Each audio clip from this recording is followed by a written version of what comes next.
ভবানীপুরে BJP প্রার্থী বিরোধী দলনেতা শুভেন্দু অধিকারী, আর অন্যদিকে তৃণমূল প্রার্থী স্বয়ং মুখ্যমন্ত্রী মমতা বন্দ্যোপাধ্যায়। বারংবার শুভেন্দু অধিকারী মমতা বন্দ্যোপাধ্যায়কে চ্যালেঞ্জ করেছেন যে ভবানীপুরে আর একটাও এমন নাম নেই যে মমতা বন্দ্যোপাধ্যায়কে জেতাতে পারে। কি বলবেন গোটা বিষয়টা নিয়ে? প্রথমত হচ্ছে যে শুভেন্দু খুব গলা বাজিয়ে তো সব কথা বলেছিলেন। এখন ভোটার তালিকা বেরোনোর পর দেখা গেল যে বিজেপি ওকে নন্দীগ্রাম এবং ভবানীপুর দু জায়গাতেই প্রার্থী করেছে। এটা শুভেন্দুর পক্ষে কতখানি ভালো হলো সেটা বোধহয় ভোটের রেজাল্ট দেখলে বোঝা যাবে। আমি বিজেপির ভেতরে যতদূর খবর পাই, শুভেন্দুরা চেষ্টা করেছিলেন, এসব কথাবার্তা বলার পরও শুভেন্দুরা চেষ্টা করেছিলেন যে ভবানীপুরে দিলীপ ঘোষকে ঠেলে দিতে। দিলীপ ঘোষ দলের ভেতর বলেছিলেন যে যদি ভবানীপুরে আমাকে প্রার্থী করা হয় তাহলে আমার পলিটিক্যাল কেরিয়ার শেষ করে দেওয়া হবে। যদি সেটা করা হয় আমি তাহলে দাঁড়াবো না, বসে যাব, নির্বাচনে লড়বো না। আসলে খেলাটা খেলেছেন শ্রমিক ভট্টাচার্য। তিনি শুভেন্দুর এই কথাটাকে ধরে নিয়ে শুভেন্দুকে ভবানীপুরে প্রার্থী করার ব্যাপারে উঠে পড়ে লেগেছিলেন। ভবানীপুরে প্রার্থী হয়েছেন শুভেন্দু, আর দিলীপ ঘোষ কিন্তু খড়গপুরে নিশ্চিন্ত আসন পেয়ে গেছেন।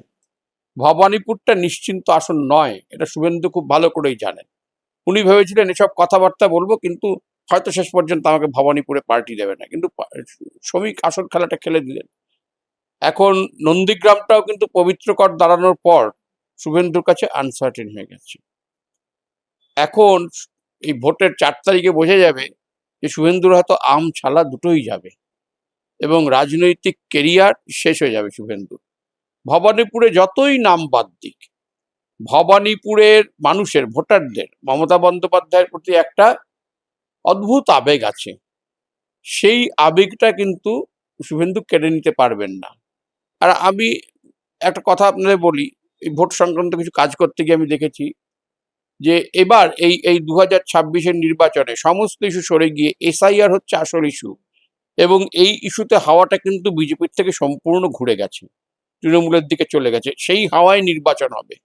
ফলে ভবানীপুর কেন, অনেক কেন্দ্রেই বিজেপি ধরাশায়ী হওয়ার সম্ভাবনা আছে। শুভেন্দু তো হবেনি, কলকাতার কোনো কেন্দ্র বিজেপির দখলে থাকবে না। ফলে এখন শুভেন্দু হয়তো পরে আফসোস করবেন যে কেন বলতে গিয়েছিলাম ভবানীপুরে দাঁড়াবো, কেন বলতে গিয়েছিলাম মমতাকে সব সব জায়গায় হারাবো। অতি কথনের তো কিছু অসুবিধা আছে, শুভেন্দু অতি কথনের অসুবিধা। অনেকেই বলছেন যে শুভেন্দু অধিকারীকে একবারে ভবানীপুর নন্দীগ্রাম দুটো কেন্দ্রে একসঙ্গে প্রার্থী করা হলো, বিজেপির কি সদস্যের প্রার্থীর কম করছে? ভবানীপুরে যে কোনো খুব অনুল্লেখ কাউকে প্রার্থী করতেই পারতো বিজেপি, কারণ ভবানীপুর কখনো জিতবে না।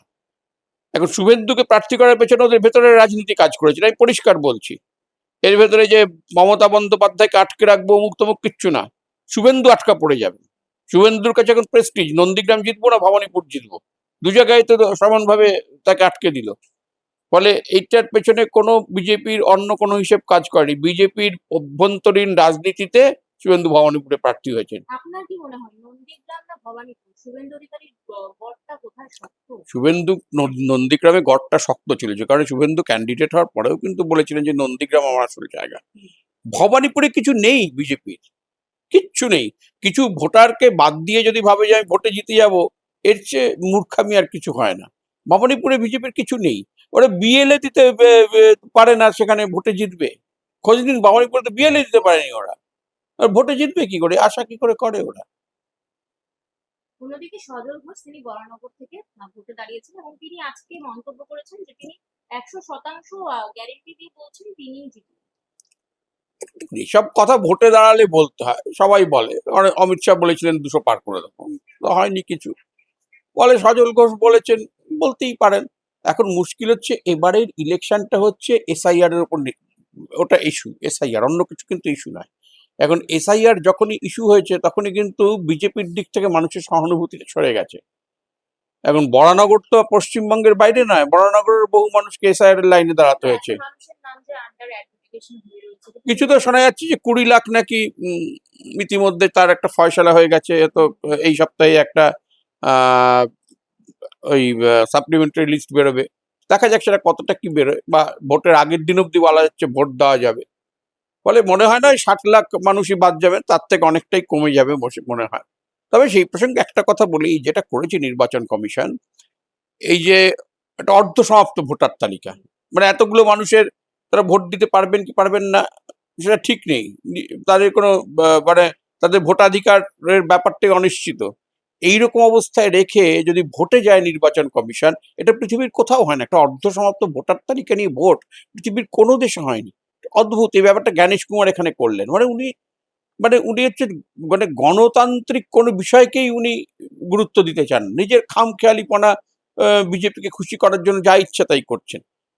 মানে যদি এরকম সত্যি বহু মানুষকে বাদ রেখে ভোটে যাওয়ার চেষ্টা করেন নির্বাচন কমিশন, তাহলে তো সুপ্রিম কোর্টের দরজা খোলা আছে। নিশ্চয়ই অন্য রাজনৈতিক দলগুলো, বিভিন্ন ব্যক্তি, বিভিন্ন সংগঠন তারা সুপ্রিম কোর্টে যাবেন।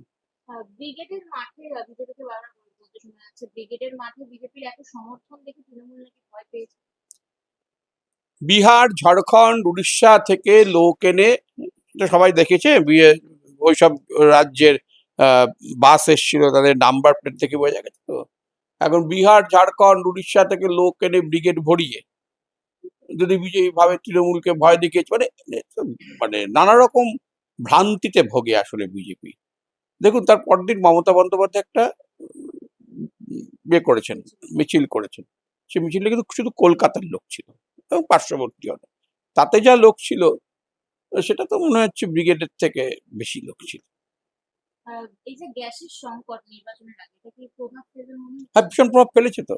বিশেষ করে মহিলাদের ভেতর যারা সংসার চালান তাদের উপর প্রভাব ফেলেছে। তারপর ধরুন এই যে যারা হোটেল রেস্টুরেন্ট চালান, বহু ছোট হোটেল, আপনি খোঁজ দিন, এটার অফিস পাড়া তো, আপনি খোঁজ দিন বহু ছোট ছোট এরকম হোটেল রেস্টুরেন্ট, যেগুলোতে দুপুরবেলা মানুষ খাওয়া দাওয়া করতো।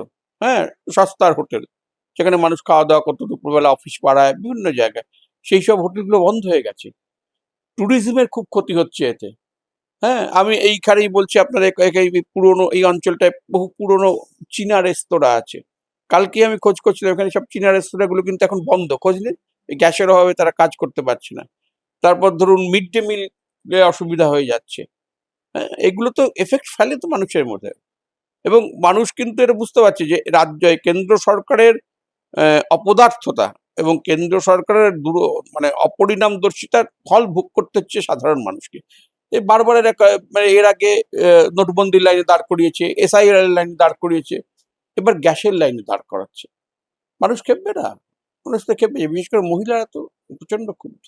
আচ্ছা, মহিলা ভোটে বিজেপি বারবার বলছে লক্ষ্মীর ভান্ডার আমরা এনে ৩,০০০ টাকা করে দেবো, যুবসাথী তৃণমূল থাকলে ফ্লপ করবে, যুবসাথী বিজেপি থাকলে ফ্লপ করবে না, বিজেপি দেবে। এই বিষয়গুলো কি মহিলা ভোটে প্রভাব ফেলবে? কিছুই ফেলবে না। মানুষ না যেটা হাতে পাচ্ছে সেটার উপর বেশি ভরসা রাখতে চায়। ভবিষ্যতে কে কি দেবে, কি প্রতিশ্রুতি দিচ্ছেন, সবাই তো ভেবেছিল যে নরেন্দ্র মোদী এসে ব্রিগেডের সভায় বলবেন যে হ্যাঁ, আমি মহিলা এই লক্ষ্মীর ভান্ডারে আমার দল ৩,০০০ টাকা দেবে। সেই সেই আশায় অনেকে গিয়েছিল, সেই ভিডিও দেখা যাচ্ছে বাজারে। তারা বলছে যে কোথায়, আমরা তো এই আশা করে এসেছিলাম, কিছুই বললেন না উনি। হ্যাঁ, বলে এখন দেখুন বিজেপি প্রতিশ্রুতি দিচ্ছেন, প্রতিশ্রুতি দিতে অসুবিধা কোথায়? আমি যদি আজ বলি যে আমাকে চিফ মিনিস্টার করুন, আমি ১,০০,০০০ টাকা লক্ষ্মীর ভান্ডারে দেবো, বলতে অসুবিধা কোথায়? আমি চিফ মিনিস্টার হবো না, এটা আমিও জানি। না, আমার বলতে অসুবিধা কোথায়? তুমি বিজেপিও জানে যে কোনো ক্ষমতায় আসাটা এবছর এই নির্বাচনে ওদের পক্ষে সম্ভব নয়। ৩,০০০, আমরা ৫,০০০ও বলতে পারতো। মানুষ যেটা এই মুহূর্তে তাৎক্ষণিকভাবে মানুষ যেটা সুবিধাটা পাচ্ছে সেটার উপর মানুষ বেশি ভরসা করে। ভবিষ্যতে কে কি করবে ওটায় মানুষ খুব একটা ভরসা রাখে না।